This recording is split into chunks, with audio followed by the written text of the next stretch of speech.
warahmatullahi wabarakatuh. Alhamdulillahi rabbil alamin. Wassalatu wassalamu ala ashrafil anbiya'i wal mursalin wa ala alihi wa sahbihi ajma'in. Subhanaka la ilma lana illa ma 'allamtana innaka antal alimul hakim. Wala hawla wala quwwata illa billahil aliyyil azim. Amma ba'd. Yang dihormati pengurusi masjid, saf kepimpinannya, ashabul fadilah, tutu imam, tutu guru, datuk-datuk, datin-datin, muslimin muslimat, hadirin hadirat yang dirahmati Allah sekalian. Pertama dan selamanya, kita rafakkan setinggi kesyukuran kepada Allah atas segala kurniaan nikmat yang tak terhitung banyaknya. Wa in ta'uddu ni'matallah la tuhsuha. Kalau kamu nak kira nikmat Allah, nescaya kamu tak akan terkira banyaknya.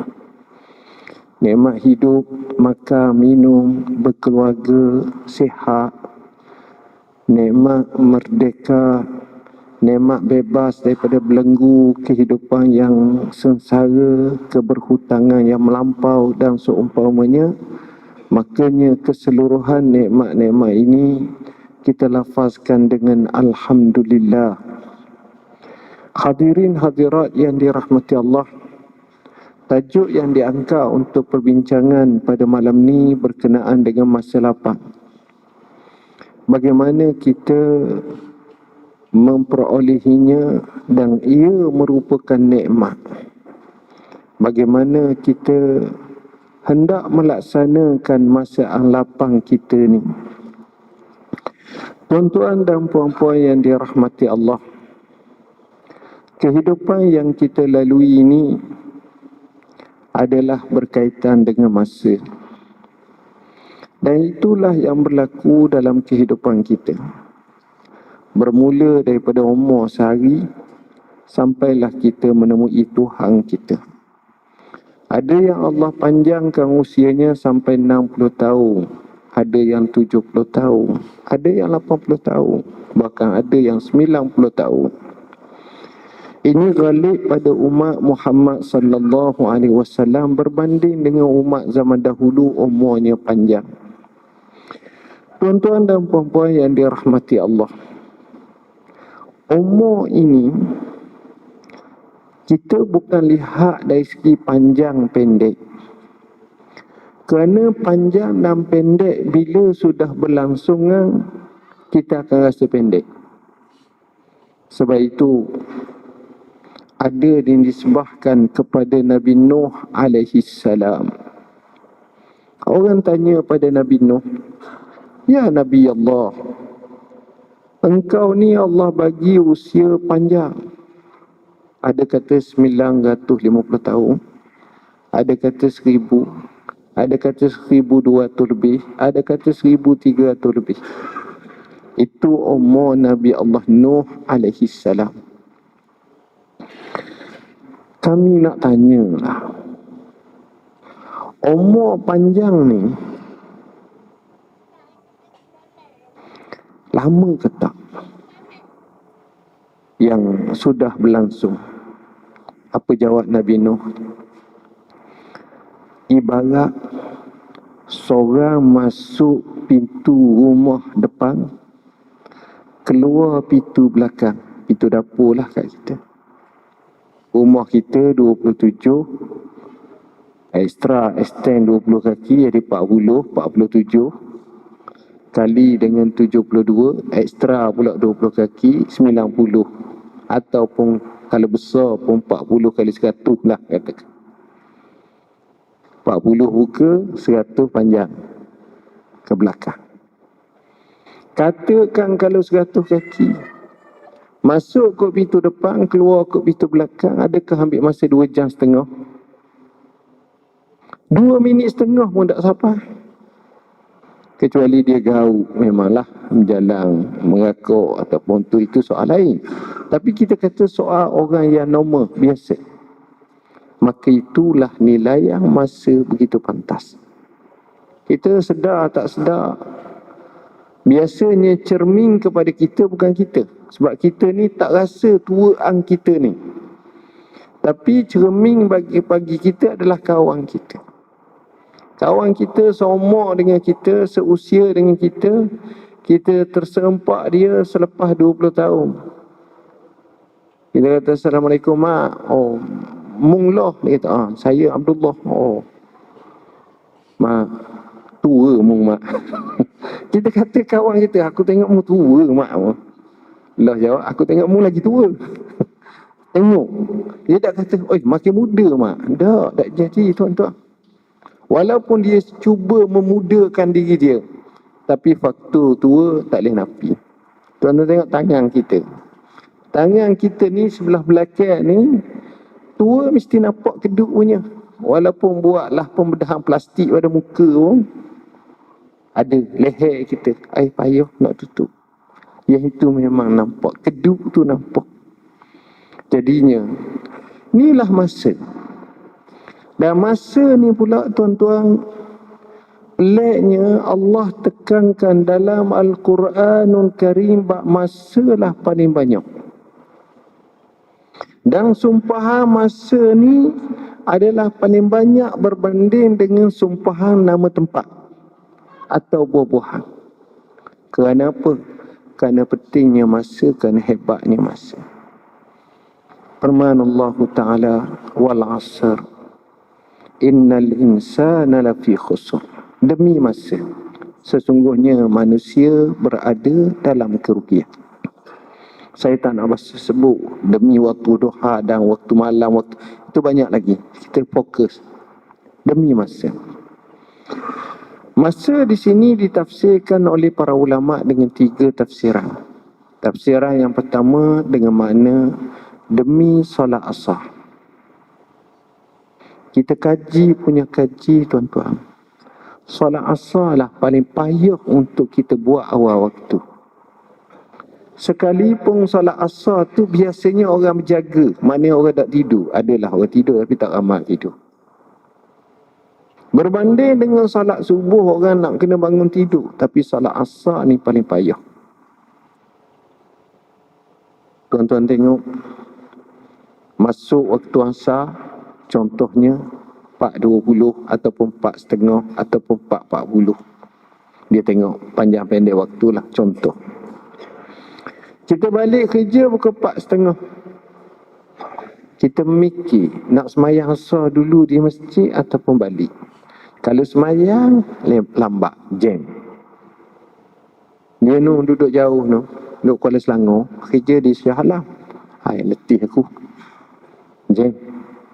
Duduk di Sabak berenang jam.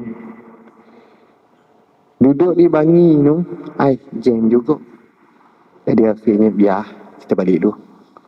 Masuk waktu punch card pukul 4.30, punch card 4-5 minit golek tayar dah. Nak balik. Keluar nak masuk tu saja jam dah. Sapa-sapa semayang asar pukul 6.30. Pukul 6. Tengok. Ini solat asar. Orang nega pasar malam. Namanya pasar malam. Tapi petang tu nega dah. Pukul 2.30 setak dah. Pukul 3.30 settle. Pukul 4.30. Bunyi azan masa tu lah customer, klien duk mari ramai. Biar lu, ni mari 3 orang, 4 orang, 5 orang, 6 orang duk bakar burger ni, goreng ke burger ni, nak letak. Akhirnya semayang asar pukul 7. Tengok. Kedua, maksud demi waktu asar. Waktu asar ni, kalau dalam bahasa kita ke, waktu yang paling kita ghalib dan kita asyik. Apa makna ghalib dan asyik? Maknanya waktu tu adalah waktu kita mudah pelupa. Kenapa? Kerana waktu asar ni terik panasan matahari tu makin berkurang. Petani dia pergi keluar pagi pukul 8.30. Pukul 10.30 tak tahan dah, matahari atas kepala dah. Balik ya. Tapi kalau dia keluar pukul 4.30 selepas mayang asar pukul 5, dia boleh asyik sampai dekat nak maghrib baru sedar. Ni tinggal satu tu lagi. Ni tinggal sikit lagi. Ni tinggal lagi. Dia akan hanyut gitu. Orang main bola makin asyik. Orang main dang haji. Dang haji. Walaupun dia tak pergi haji lagi. Dia main dang haji. Asyik je. Orang duk bicara kedai kopi. Mengeteh, mengkopikan. Duduk kedai kopi. Oh, masa tu sedap. Nak sembang tajuk apa? Politik, ekonomi, kedudukan dunia, Kashmir. Oh, tahu semua tuan-tuan. Jangan main. Kalau nak dapat ilmu bab tu, carilah di kedai kopi. Puas hati tengok. Oi, sedap dia cakap. Jadi tuan-tuan, dia asyik, dia gali. Dia gali. Sebab itu waktu ni kita selalu kata, cepatnya masa. Tuan-tuan tengok, ni saya nak cakap orang yang rajin pergi masjid, pergi surau. Bukan orang tak rajin pergi masjid Al-Ikhlas ni. Dia pun tak ada kerja dah. Alhamdulillah. Masuk waktu asar, dia ada dah dalam masjid dengan bini dia. Semayang di masjid. Sudah semayang di masjid, Tok Imam ni pukul 5 dah baca doa habis, dia pun balik. Balik, drop bini dia, tukar baju di kedai kopi ya. Dia ada regu dia ada kawan. Ada orang tu pagi minum kat lain, petang minum kat lain. Dia nak ubah selera. Ada, memang dia tetap dah gitu. Jadual dia gitu. Kalau suka payung. Jadi dia pun pergi. Dia keluar rumah balik sampai kat kedai kopi dengan kawan tu pukul 5 suku 5.20. Masing-masing pun duk order kopi, duk cakap macam mana gini. Sedar-sedar 6.30 dah. Allah, cepatnya masa. Dah kawan tu 20 minit baru mari, hak tu pula 10 minit lagi baru mari. Dia bercakap rali, asyik. Itu waktu asar memang cepat sangat. Jadi bila Allah signalkan macam tu, inilah. Kalau kita lah dalam hidup kita ambil waktu subuh, waktu zuhur, waktu asar. Kalau kita kata budak ni waktu subuh baru, mana budak sangat. Ni waktu zuhur dah, baru matang dah. Baru nak menikah. Ni hamba ni waktu asar dah. Maknanya tak ada dah. Walaupun umur masa mati tak kira umur, tapi kita cakap ghalib. Baik. Dan poin yang ketiga, bila Allah sebut wal asr, demi masa umur. Allah letakkan sesuatu tu ada maknanya. Asr ni maknanya masa. Macam kita cakap dalam bahasa Arab, wa fi asrina, pada masa kita ni, pada zaman kita ni. Masa. Kalimah asr ni, kalau kita tengok dari segi bahasa Arab, salah satunya, siapa baru balik Mekah baru ni? Yang pergi Mekah, dia selalu makan di Mekah, minum di Mekah, dia panggil perahang. Perahang limau, perahang apple, perahang farawalah, delima, perahang pisang, dipanggil asir. Jadi asar tu daripada kalimah asir, maknanya perahang. Tuan-tuan, kat kita selalu dengar pada bulan Ramadan. Dan kita tengok fenomena yang kita terima sejak daripada kita kecil sampai sekarang, bulan Ramadan banyak orang jual air tebu. Petang-petang pasar tu ada orang jual air tebu. Dan uniknya orang jual air tebu ni, dia ada mesin tebu selalu. Biasa je, sebab dia boleh perah lalu dah. Tuan-tuan tengok macam mana cara dia perah. Dia beli tebu yang panjangnya 8 kaki, dia akan kerak 2. jadi 4 kaki. Dia akan bersih, ricih betul-betul. Tebu yang 4 kaki ni, dia akan masuk dalam mesin. Dan depan mesin dia tu, tempat air tu, perahan tu ada jak satu. Dia akan masuk. Ni hak biasalah. Masuk. Air keluar sampai setengah jak. Air tebu perahan tu. Tuan-tuan rasa, sudah dia perah kali pertama, dia buang lalu tak? Tak. Dia akan ambil balik, dia akan lipat dua. Daripada 4 kaki jadi 2 kaki. Dia masuk sekali lagi. Maka keluar sikit lah. Tuan-tuan rasa dia buang tak? Tak. Dia akan ambil lagi daripada 2 kaki tu, dia lipat jadi sekaki. Dia masuk lagi. Keluar. Bila keluar, dia buang tak? Tak. Dia ambil hak sekaki tu, dia gupak, dia masuk sekali lagi. Itu baru dia buang. Tinggalnya apa? Hampas. Kalau kita ambil dengan tangan kita kederak, kita nak perah pula, memang tak ada air pun. Melainkan kita rendang dalam air dulu, baru keluar air dulu. Artinya, dia ambil habis betul-betul sampai tahap.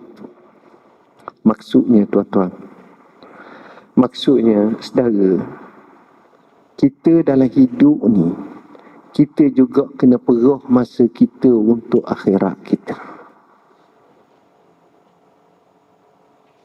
Kita perah masa kita ni untuk amalan kita dengan sebanyak mungkin supaya itulah tempat bahagia abadi. Saya tak nak bincang dalam sini, dalam masjid ni, bincang untuk perah dunia. Ramai yang itu merentasi bangsa, bahasa, agama. Ramai orang kaya, taikun. Tapi kita cakap atas jiwa sebagai orang Islam, kita juga nak perah masa kita untuk akhirat kita. Hak tu hak sebenar. Kalau saya contohlah, saya contoh. Saya kata di Masjid Ikhlas ni ada 2 orang. Ni orang duduk Kapuning, duduk di taman ni, duduk sekitar ni ada 2. Seorang umur 45, seorang lagi umur 45. Seorang kerjanya cikgu. Masya Allah, dia baik. Dia beli rumah satu, rumah tereh biasa. Tapi kena lock lah, comel. Bini dia pun cikgu. Dia jadi AJK masjid. Dia ni rajin sangat mari masjid. Dan dia ni pula biru dakwah ataupun apa. Dan dia pula dengan Tok Imam, Tok Bilal pagi-pagi cuti ajak makan roti telur, roti canai. Suka Tok Imam, Tok Bilal dengan hasil dia lah. Gitulah. Balik sekolah, maghrib dia ada. Isyak dia ada, subuh dia ada. Dia payah sikit 2 waktu. Zuhur dengan asar. Kerana meeting lah apa-apa, dia sembahyang di masjid. Hak lain dia ada masjid. Tapi rumah dia seadanya. Rumah dia pun tak mahal, dalam 400,000. Rumah dia pula sederhana, adalah kecil-kecil. Okay. Tapi dia komit pada masjid. Jemput orang ceramah, kadang-kadang minta penajaan, kadang-kadang macam-macam dia buat baik. Jadi Tok Imam, Tok Bilal, Nazir, pengurusi, suka, seronok, senang. Banyak kerja senang. Dia networking dia pun baik, okey semua. Tapi seorang sahabat kita yang kedua, orangnya cukup kaya yang amat sangat. Kalau renang pun besar di rumah kita. Rumah dia tak mahal, harga dalam 14 juta. Allah. Ada semua. Dia kerja. Dia pegang 8 syarikat. Bukan 1, 8. Dan syarikat dia bukanlah jual biskut untuk macam kedai rucik. Tak, sosok semua. Hidup dia penuh ni. Kereta dia pula tak ada kereta murah. Lamborghini, Bugatti Veyron, Mercedes, kaca, klisa tak ada rumah dia. Kemah-kemah. Motor pula Ducati, motor hak besar, BMW, motor BMW. Kemah hidup. Kolam renang pula. Kolam ikan pun ada.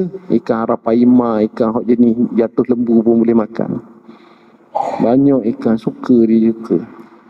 Dia ada burung unta. Dia boleh buat mini zoo kat rumah dia. Masya Allah, kita tengok. Dan rumah dia tu siap, comel. Cuma dia, kita nampak kemunculan dia lebih kurang 4 kali setahun. Hari Raya, awal Ramadan, malam Raya, adalah satu lagi hari kena maaf. Hari lain sibuk dia minta maaf. Allah minta maaf. Temu tu email kot, dia kata minta maaf. Hamba sibuk sangat, mak terpaham sangat. Nak marah-marah dia ulu kata Iman 100, tak ada poket senyap Iman. Kemah dia cara dia. Tapi dia tak pergi masjid. Dia sibuk. Dia around in the world. Oh, sini. Tuan-tuan, takdirkan dua-dua tu mati. Bila mati orang kaya ni dalam usia muda 45 tahun, rumah pun baru 6 bulan siap duduk.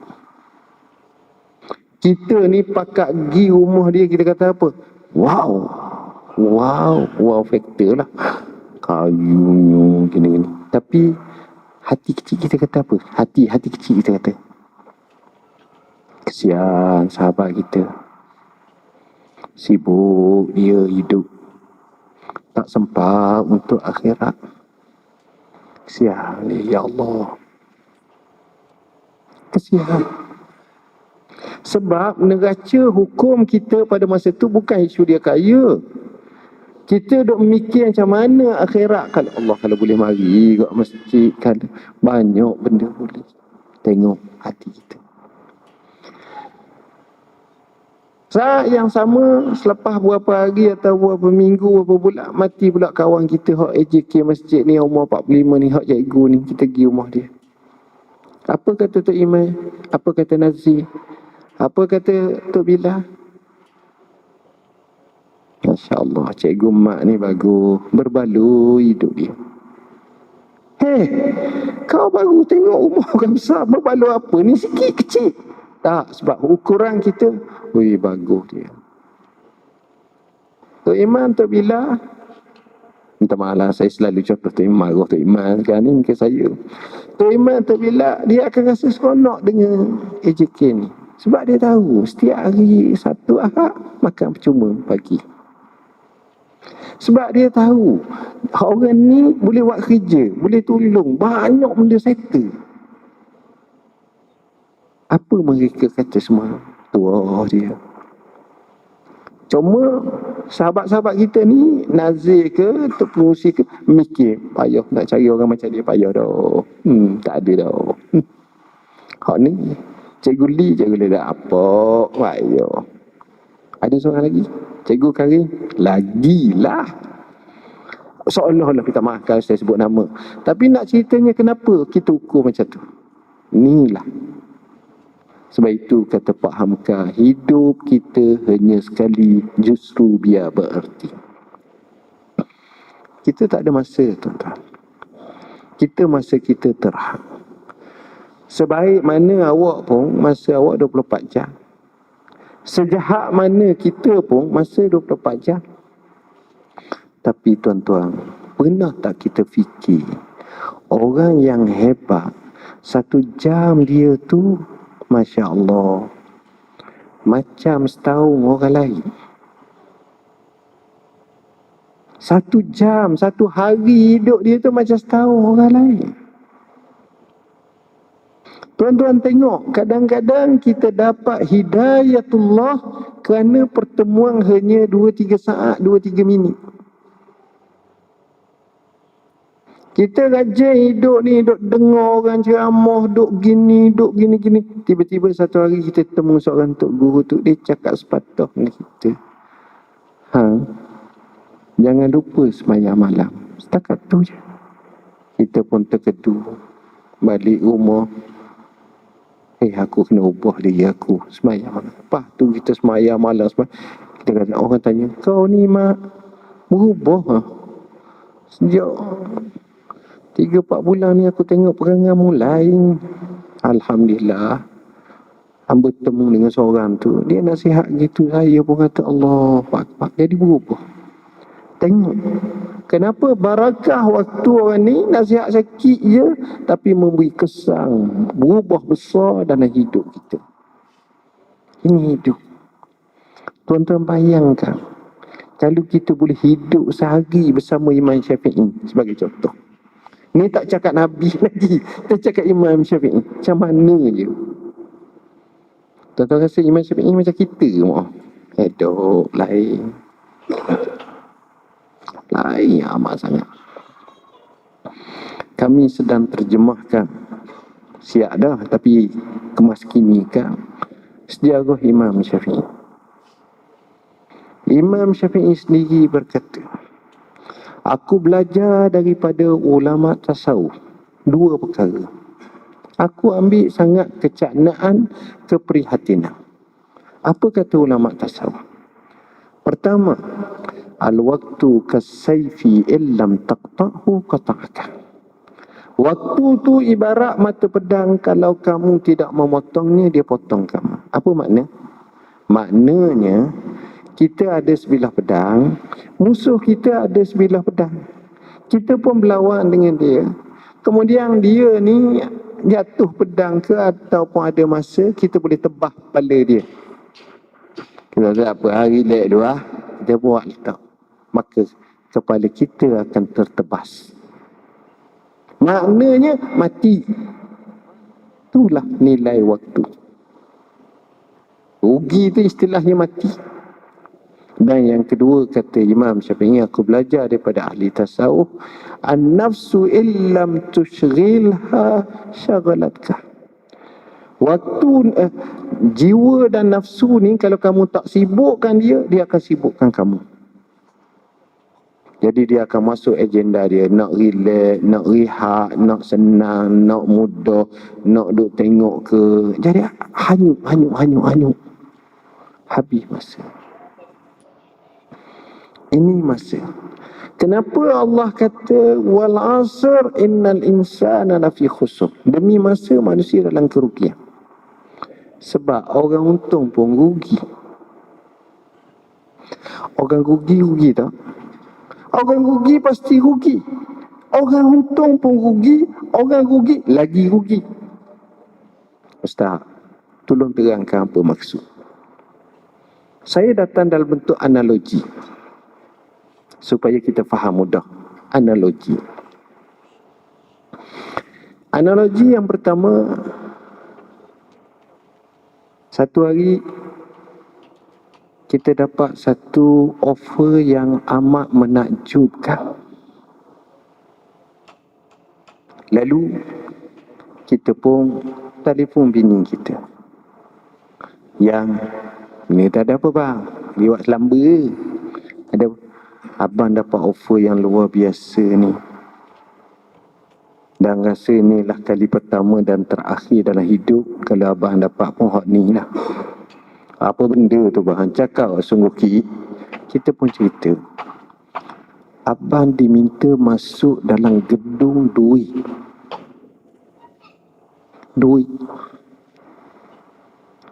Duit RM lah, ringgit Malaysia. Bukan duit rupiah ke duit negeri lain. Tak, duit Malaysia. Duit Malaysia. Dalam gedung duit kita. Dalam gedung duit. Jadi dia beri masa ke abang 1 jam. Ambillah seberapa banyak duit tersebut. Bini dia kata, pukul apa bang? 1/2 jam lagi masuk. Bini kata, agak molek lah bang. Kita pun masuk. Lepas saja kita masuk, jam pun tak ada dah. Kita pun tengok. Kita kata, wow, banyaknya duit. Lalu kita pun ambil gambar selfie di belakang duit RM100 banyak. Tidur atas duit RM50. Kita lambung kita, muka saja boleh nampak hak lain habis duit semua. Kita senyum. Kita buat aksi pelbagai. 5 minit terakhir kita pun pergi cekarlah duit. Akhirnya kita pun boleh buat keluar duit. Dapat RM14,444. Alhamdulillah. Kita balik rumah. Kita pun cakap dengan bini kita, alhamdulillah yang sono. Abang pun dapat dah RM14,444. Contoh. Sono. Berapa lama bang? Sejam. Tapi abang mengambil fenomena gambar, selfie, Duduk gini, tengah digebak, tengah megakuk, tengah telentang, macam-macam abang buat. Abang isteri, Alhamdulillah. Saya. Bini kata apa, ambil sikit sangat bang. Tengok tu. Kita kata, tak syukur lagi ke? Kita tak kena bayar seseng pun. Awak nak apa? Awak cakap dengan saya nak sofa baru. Kita boleh beli 3,000 je. Sekarang ni less. Ada sale. Hak 6,000 tu, hak awak nak tu 3,000. Baki lagi 11,000 lebih. Anak kita nak bayar jurang PTPTN 2,500. Kita boleh bayar lagi. Ada lagi baki. Awak kata nak bagi surah Al-Ikhlas, nak buat jamuan masjid Al-Ikhlas ni 1,000. Ada lagi baki. Awak sebut lansir tu nak tukar. Kita boleh tukar. Ada lagi 1,000. Baki lagi. Apa lagi awak nak? Tak cukup ke? Marah itu bini. Apa lagi awak nak? Awak janji nak makan burger. Burger King 4 kali. Kita bayar. Awak kata nak order Pizza Hut. Hak jenis hak bagi. Kita boleh order. Mari dia mari syukur. Apa lagi awak nak? Kita masih lagi berbaki. Syukurlah pada Allah. Kita marah bini kita. Bini kita seorang. Enggak. Jiran kita dapat offer yang sama. Dia pergi. Kerjanya jaga. Faham makna jaga? Jaga kilang. Ketua Amesak jaga. Kepala tu. Jaga. Dapat peluang tersebut. Daripada saat pertama. Bukan minit pertama. Saat pertama dia pergi gomor duit tu. Dia dapat 14,400,000. Kita hak tu 4,000. Hak tu 14,000. Hak ni 14 juta. Apa berlaku? Dengan duit tersebut, dia boleh beli kilang-kilang dan manager kilang tu lalu. 2,5 juta. Dia simpan dalam tabung haji 10 juta. Walaupun dapat 1.25%, tak apa. Alhamdulillah. Tahun ni je, tahun depan dapat banyak lagi, insya-Allah. Apa lagi? Dia dapat. Dia boleh tukar dia. Dia tak payah kerja dah. Ini nak cerita, laba hanya sejam saja boleh mengubah hidup dia. Tapi hak ni kerana lolek. Syukurlah, Alhamdulillah. Hak yang kedua, hak pertama tu bagus. Syukur. Martabat tinggi. Maqam syukur. Nikmat Allah bagi. Tapi, sedih. Maka begitu juga percaturan hidup di dunia kita ni. Kita kena cari akhirat. Cari akhirat ni tuan-tuan bukanlah satu kerja yang mudah. Tapi bukanlah payah sangat bagi orang yang Allah nak mudah. Wa kullum muyassarun lima khuliqalah. Hak mudah. Hak payah. Jadi soalannya, apa strategi kita? Apa rancangan kita? Apa yang sepatutnya kita buat dengan masa yang berbaki dan ada ni? InsyaAllah saya ingat saya berhenti setakat ni dulu. Kita sambung selepas azan sikit. Lepas pada tu kita sambung tak sampailah 2 jam, 10 minit, 20 minit gitulah. Saya takut ganggu tuan-tuan pula. Wallahu a'lam.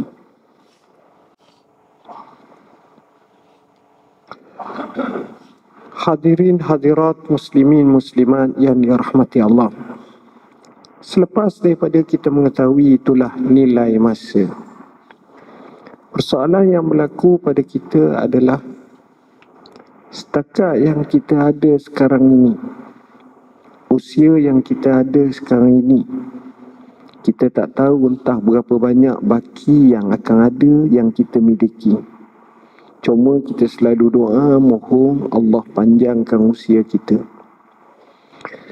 Jadinya apa yang patut kita buat? Perkara pertama, kata ulama, dengan masa yang berbaki yang ada pada kita, kita hendaklah melazimi taubat dan istighfar. Astaghfirullah wa atubu ilaih banyak-banyak. Allah rakamkan sifat orang yang hebat dalam Al-Quranul Karim. Kanu qalilan minal laili ma yahja'un wa bil ashari hum yastaghfirun. Mereka itu sikit sahaja tidur pada waktu malam. Mereka itu sikit sahaja tidur pada waktu malam. Dek kerana mereka bangun semayang tahajud. Dan apabila fajar hampir menyingsing, mulut mereka tak lekang daripada sebut Astaghfirullahalazim, Astaghfirullahalazim, Astaghfirullahalazim. Ini yang dia ajar, tuan-tuan. Dan Imam Al-Ghazali banyak menekankan isu ini. Begitu juga Ibn Atha'illahi Sakandari dalam kitabnya tentang taubat dan istighfar. Ini perkara nombor 1. Perkara yang kedua, kita kena fikir, kita buat satu ibadat tu kita dapat pahala banyak. High impact. Macam mana kita nak buat satu ibadat tu kita dapat pahala banyak dan kita dapat high impact. Contoh, balik kerja, kita semayang. Ini semayang maghrib lah. Mandi-mandi, pakai baju, kita pun semayang maghrib. Kita ajak bini, adik, anak kita semayang maghrib. Kita pun semayang maghrib. Berjemaah di masjid, di rumah. Lepas pada tu, kita tengok TV, makan apa yang patut, tengok berita. Maka kita pun dapat pahala. Baik. Ini bagus sebab dia semayang berjemaah di rumah dia dengan anak bini dia. Tapi kalau kita fikir lebih besar lagi, lebih jauh lagi, kita lazimi anak kita, isteri kita, kita kata okey, pukul 6.30 pakat masuk tandah, mandi semua kali lah. Pukul 7 suku, kita pergi masjid ramai-ramai. Sebab malam ni ada ustaz ni mengajar, tok guru ni mengajar dan umpamanya. Kita ajak anak isteri kita pergi masjid. Duduk dalam kereta baca doa, pakak pergi masjid. Sampai di masjid, kita bagi anak kita RM1 seorang, isteri kita bagi RM5 masuk dalam tabung. Sampai di masjid, sembahyang sunat. Masing-masing duk istighfar, duk zikir engkah. Tu bila azan, jawab azan. Semayang sunat. Tunggu pula waktu maghrib semayang. Tok Imam mari semayang. Zikir pula dengan Tok Imam selepas tu. Semayang pula sunat. Tunggu pula orang mengajar. Belajar dengar orang mengajar. Masuk isyak berhenti mengajar. Balik. Semayang pula isyak. Sudah semayang pula sunat. Kemudian balik. Tuan-tuan, perbuatan kita buat tu 2, 3, 4, 5 in 1. Pertama, kita boleh hajak, kita camping anak beranak kita. Kedua, kita boleh tunjuk, bukan kita royak, bukan kita kata musdekah lah, tapi kita tunjuk ni sedekah. Ni sifat kita tarbiyah anak. Ketiga, dengan semayang. Keempat, dengan belajar.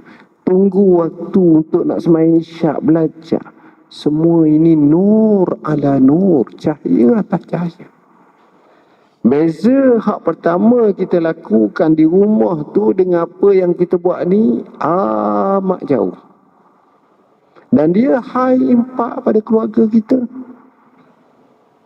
Kesannya cukup besar. Tapi kadang-kadang kita tak apalah, sama-sama. Yang penting semayang. Itu bukan masalahnya. Tapi kita nak yang paling baik dan terbaik. Berapa banyak kita dapat pahala di sisi Tuhan. Tuan-tuan, kita buat macam tu. Hubungan anak beranak pun rapat. Hubungan keluarga pun rapat. Masjid pun dia jinak. Kita mati pun dia pakat besar di Putrajaya, di Shah Alam pun dia tak lupa masjid. Dia hanyut dalam hidup dia pun kalau berhenti dekat traffic light, bukalah skrin cermin kereta, dia dengar orang azan, dia menangis. Dia akan ingat arwah ayah aku dulu kok selalu ajak ke masjid. Dia akan patah balik. Dan dia tidak akan memusuhi orang ke masjid. Dan dia akan menghormat walaupun dia tak mampu lagi nak buat, tapi dia akan cuba dan dia akan rasa kebersalahan tersebut. Ini penting. Tak pasal-pasal dengan satu cara tindakan kita, kita menjinakkan anak-anak kita, keluarga kita dengan agama Allah, dengan ibadat kepada Allah. Ini pahala, Syekh. Pahala mudah. Bukanlah banyak sangat pun. Kita kadang-kadang pergi Jaya School lebih bergerak daripada pergi masjid. Ini masalah juga. Sekurang-kurang sesibuk mana pun sekali sehari kena mari masjid. Marilah masjid mana-mana sekali sehari. Yang naknya 5 kali. Hak naknya 5 kali, tapi kita pun faham masing-masing sibuk. Tapi jangan mengalasan kesibukan itu menyebabkan kita tak pernah sapa kaki kita ke masjid. Kata Nabi, "Iza ra'aitumur rajula yahtadu ilal masjidi fashhadu lahu bil iman." Kalau kamu tengok orang tu beradab datang masjid, saksilah dia ada iman. InsyaAllah dia bukan orang munafik. Tapi jangan kata orang nak pergi masjid munafik. Bukan. Tapi kita nak latih diri kita ni. Kita nak latih diri kita untuk cintakan masjid. Kita dapat banyak. Nombor 3. Allah suruh kita banyak zikir padanya. Zikir ni kita selalu sebut. Subhanallah, Alhamdulillah, Allahu Akbar, La ilaha illallah. Tuan-tuan, saya bagi tahu tuan-tuan, kalau boleh beli, harganya 10,000, 14,000, 15,000. Kalau boleh beli, mati kita dengan kalimah akhir La ilaha illallah, tolong beli. Tapi tak boleh beli. Kalau boleh beli, beli. Tapi tak boleh beli macam tu. Dia kena lazimi. Seorang yang mati dengan kalimah akhirnya La ilaha illallah, itulah orang sebahagia manusia. Orang yang mengkhatimahkan hidup dia dengan acara kebaikan dan mati pula dengan husnul khatimah La ilaha illallah. Yang tu imam selalu doa, Allah makhtim lana bi husnil khatimah wa la taqtim alaina bisu'il khatimah. Tuan-tuan, saya pernah dengar seorang doktor masa forum, lama dah, 15 tahun dah, 10 ke 15 tahun lepas, lama. Dia cerita, dia kata, saya selalu ada dekat dengan orang nak mati. Sebab dia doktor bahagian mungkin ICU ke apa, dekat orang nak mati. Saya boleh ingat, boleh kira sikit sahaja pesakit bila mati kalimah akhir dia La ilaha illallah. Sikit. Banyaknya koma mati. Banyaknya tak sedar mati. Banyaknya dalam keadaan tak tahu sudah mati. Hak ni hak paling banyak. Sebab itu kalau kita boleh beli, kalau maksudnya kita kena beramal, sebut lalu La ilaha illallah. Kerana kesangnya cukup besar. Zikir. Kerana itu Allah, Nabi kata, Al-iman bid'un wa sittuna syu'bah. Wa fi riwayatin bid'un wa sab'una syu'bah. A'laha kalimatu la ilaha illallah. Iman ni ada 60 cabang lebih atau 70 cabang lebih. Hak paling tinggi kalimah la ilaha illallah. Sebut banyak-banyak. Bukan suka bertepik sebut. Seorang-seorang pun boleh. Duduk dalam kereta pun boleh. Jalan kaki pun boleh. Artinya mudah sangat kita boleh sebut. Tapi kenapa kita berat sangat nak sebut? Ini dia poin yang terakhir. Dalam hidup ni,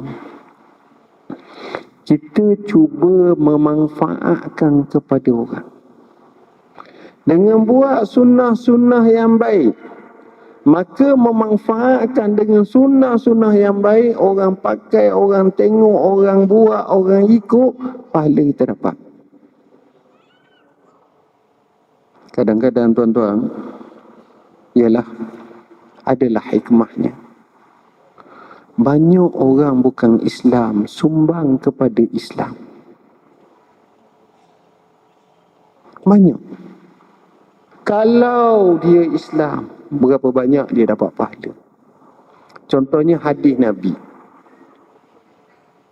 Hadis Nabi ni, ada seorang putih, dia tengok berterabur banyak ni, dia susung Mu'jam Fihri Hadis, tebal. Dan buku tu menyebabkan orang akan mudah nak kenal hadis riwayat Bukhari, Muslim, Abu Daud, Ibnu Majah, Tabarani, apa lagi, riwayat-riwayat Al-Bazzar, Al-Hakim, riwayat Al-Baihaqi, boleh temu lalu berapa. Mudah, banyak mudah. Tapi saya ni bukan orang Islam. Kita tengok bagaimana apa yang berlaku dunia moden. Skrin komputer. Berapa banyak orang boleh masuk maklumat-maklumat tu, hak baik-baik, sebagai medium dakwah. Tapi berapa ramai yang buat? Sayang 1000 kali sayang. Kerana itulah kita kena fikir macam mana kita nak buat jadi baik. Pakak fikir macam mana masjid kita ni nak jadi baik. Contoh saya beri mudah. Pihak masjid kata cuti ni kita kumpul anak-anak kita semua sekali. Kita kumpul anak-anak kita semua sekali, umur daripada anak ataupun cucu lah, umur daripada 7 sampai 17. Kita pecah dua.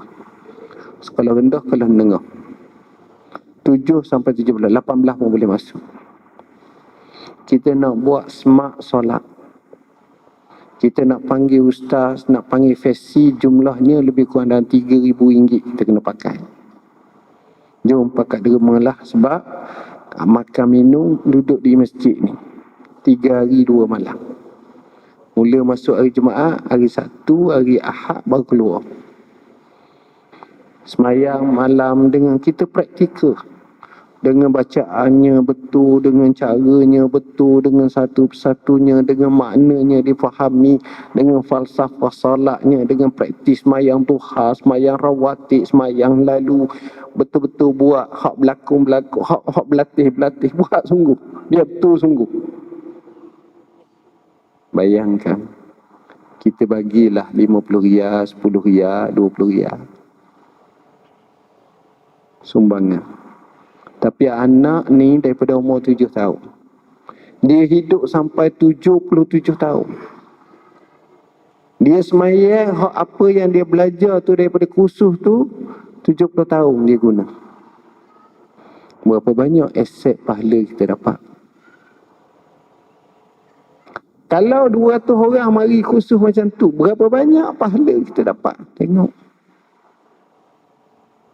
Wuduk yang sebenar ada praktis, semayang yang sebenar ada praktis, ikut mazhab Syafi'i lah. Tapi kita nak faham maksud, falsafah semua sekali, makna semua. Banyak pahala tuan-tuan. Jadi di situ kita boleh dapat pahala banyak, insya-Allah. Begitulah, bayar tak banyak, RM40, RM50 kita pun terlupa pun, tak ingat, adalah bukanlah ingat sangat. Ini antara perkara yang kita boleh buat, insya-Allah. Jadi saya rasa sekadar itulah yang dapat saya sampaikan. Nak bincang banyak sangat, waktu pun rasa terhad sangat. Saya sebutlah beberapa buku yang kami kemukakan. Buku yang pertama, Syekh Said Ramadan Buti. Macam mana dia jaga masa dia, kuat jaga masa. Dia mati kena bom. Saya belajar dengan dia. Dia pun dah datang Shah Alam. Saya tanya anak dia, perangai abah mu macam mana? Dia kata kalau aku masuk bilik dia, khalwat dia, Keluar ni dak macam kita, mesti laki puang. Dia dak keluar ni, mani hidup seorang lah bidik dia. Keluar. Sama ada dia baca, sama ada dia menulis, mengarang, sama ada dia zikir atau dia semayang. Sikit dan amat jarang kalau aku tengok masuk dia sedang tidur. Ni orang ni banyak jasa. Dr. Abdul Rahman Humaid As-Sumaid, tuan-tuan. Orang ni orang Kuwait, doktor perubatan. Yang ni tuan-tuan kena baca, kena belilah.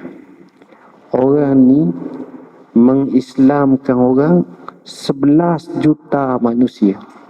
Ramai pada rakyat Selangor, campur dengan wilayah. Ni orang ni. Dia bina masjid 5,700 masjid. Banyak. Dia banyak buat. Dia mewakafkan diri dia pada jalan Allah. Hebat. Kisahnya cukup masyhur. Dia jaga masa, tuan-tuan. Kita tengok tinta nasihat untuk penuntut ilmu. Ini untuk anak-anak kita macam mana belajar dan seumpamanya. Matlaq Badrain, satu buku yang sesuai untuk pengajaran sini. Kami nak settle hampir 15 tahun. Alhamdulillah, buku yang dibuat pengajaran zaman dulu sampai sekarang. Bayan linnas, isu-isu semasa yang berlaku, kita juga beri pandangan, pendapat dan seumpamanya. Halal dan haram dalam Islam. Buku ni kata Syekh Mustafa Zarqa, sewajarnya setiap orang kena memiliki di rumah masing-masing.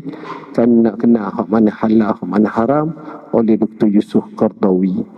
Dan buku yang paling saya sayang, Masa Pelihara lah. Buku ni kita perlu memahami tentang time management dan quality times. Macam mana kita nak guna masa dengan sebaik-baiknya. Saya sebut macam-macam tokoh ulama zaman dulu sampailah kini, macam mana mereka bak masa. Sekadar itu, saya mohon maaf bahasa yang saya guna tak sesuai. Aqul qawli hadza wa astaghfirullahal azim li wa lakum. Bismillahirrahmanirrahim. Allahumma faqihna fid din al-tawil. Allahumma ja'alna minal ladzina yastami'una al-qawla fayattabi'una ahsana. Wa sallallahu ala sayyidina Muhammadin wa ala alihi wasallam. Wassalamualaikum warahmatullahi wabarakatuh.